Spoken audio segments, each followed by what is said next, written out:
When I think about growing up in Zimbabwe, there is one thing that always sits in the back of my mind. A feeling I never used to understand is that moment you wake up in the morning and you already feel tired. I'm not even happy with that money just because they are limited. That $50 will never take me long. The problems that we face are of such a magnitude that people my age are going to bear the consequences. And there's very, very little maize stocks within the country.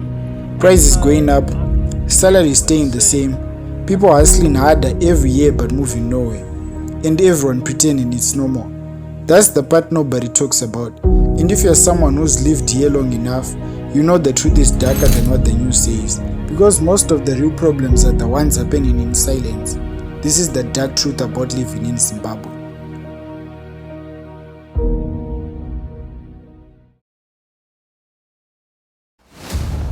The first thing you learn in Zim is this: everyone is hustling, but almost no one is winning. You walk in town and you see the same thing over and over again. People selling the same exact products on every corner, competing with each other for the same 5 customers. One guy selling chargers here, a woman selling the same chargers 2 meters away, then 3 more people selling the same exact thing on the next street. It's like the entire city is stuck in a loop, and deep down everyone knows something is wrong, but no one knows how to break the pattern. The truth is harsh. When everyone is selling the same thing, nobody grows. People just survive.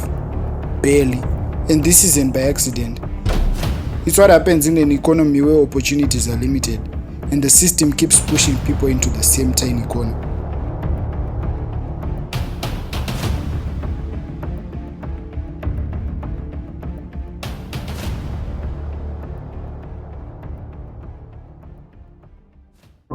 Now, before I tell you how bad things are looking for Zimbabwe, let me just tell you, Zimbabwe didn't just start like this. It wasn't always empty shelves, endless queues, or money losing value every day. Once it was a country full of promise, with fertile land and hardworking people. But the collapse started quietly. Decades ago, decisions were made that would slowly tear the economy apart. In the early 2000s, land reform stripped commercial farms from those who had spent years building them. Fed millions. It all began around the turn of the century as the country's economic problems became far worse as squatters began, often violently, to take control of white farms, taking back what they thought of as rightfully theirs. The problem, though, that they lacked experience on how to run them, leading to a massive drop in production. Farms that once fed millions suddenly lay abandoned. Food production plummeted. Jobs disappeared overnight. People who had lived comfortably found themselves struggling to survive. Factories too began to close. Businesses that had once provided steady work shut their doors. Corruption and mismanagement drained the country's resources. Money that could have been used to build hospitals, schools and roads vanished. Slowly the foundations of the economy cracked. Inflation started creeping in. Unnoticed at first, prices rose often before salaries could. The value of money dropped. People had less and less to spend. Imports became expensive. Even basic goods became luxuries. And then the ripple effect reached everyone. Schools became underfunded. Hospitals lacked medicine. Public transport faltered. Opportunities for young people shrank. Dreams became harder to chase. What you see now, all the shortages, the desperation, the constant struggle to survive, it's not random, it's not sudden. It's the result of years of decisions, mistakes and neglect. A slow collapse that turned a once thriving country into the crisis we see today.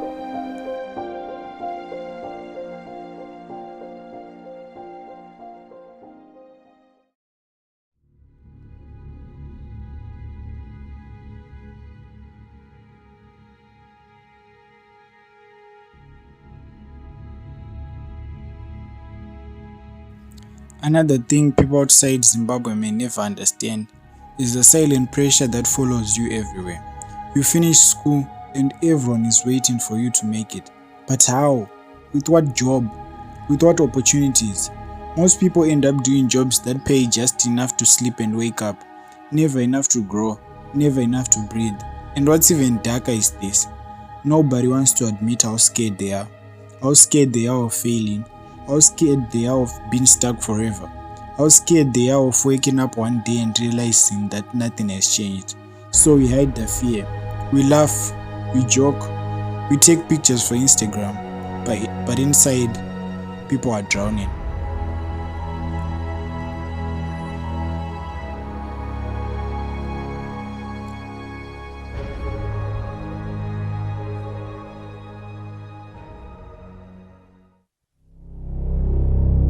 Does this mean taking European land? It means, of course, acquiring land from the European sector. Feel about the result, the news of the result you just heard? Well, I feel they are free and fair. They are very good and exciting. And people's expectations are high. The government is going to give people food, houses, farms, money and everything they want.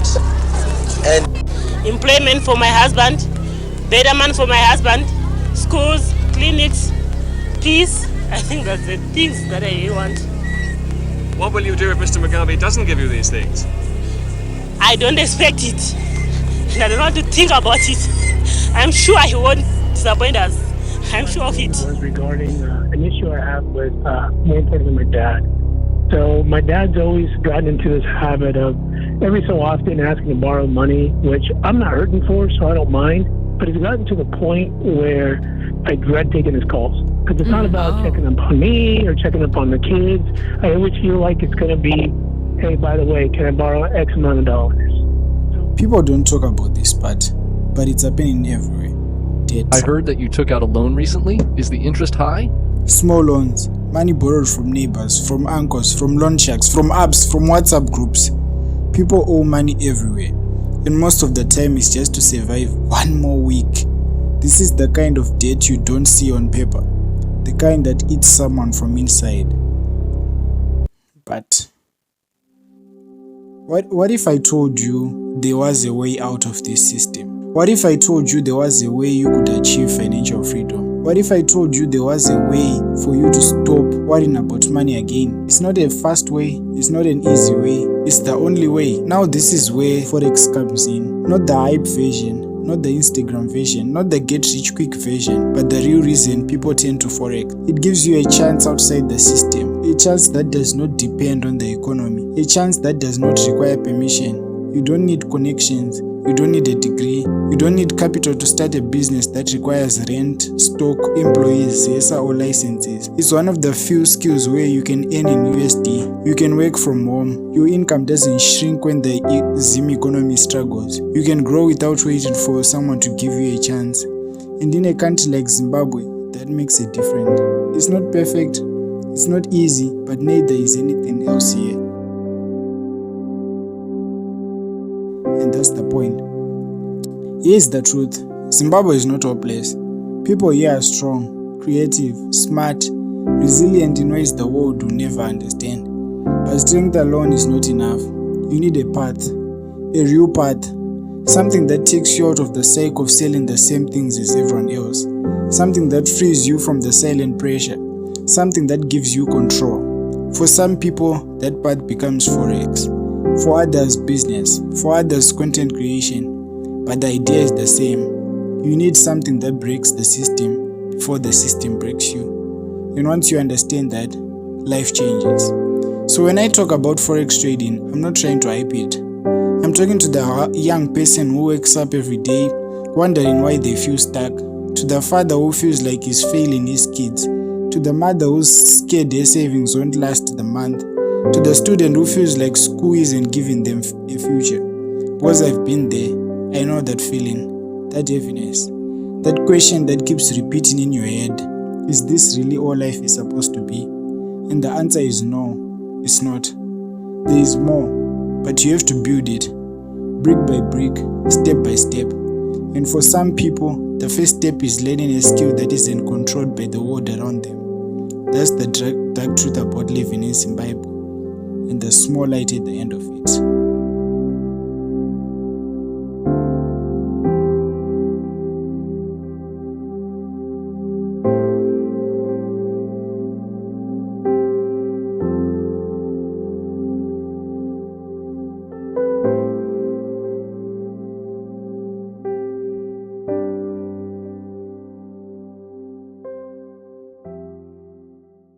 So guys, before I end this video, I just want to say that don't forget to smash that like button and subscribe. So guys, to those who'd be interested in joining FX Plugg's premium mentorship service that's gonna be running, we are on a discount right now for the amount of value that you can get for only 163.54 cents, guys. Right, so basically you can find the links in the description below. You fill the web form that is gonna be there.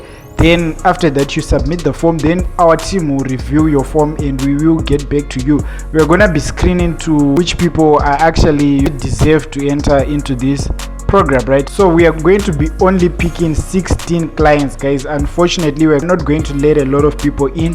Fill that web form, fill it, make sure you fill it correctly and make sure you enter correct details, right? We are going to be teaching you everything that you need to know from scratch, whether you're a beginner, you're an intermediate, or you've been trading for a couple of months but you're not seeing results. How to make a living from forex trading. I just want to also say that FX Plug is going to eradicate poverty in Zimbabwe. We're taking over.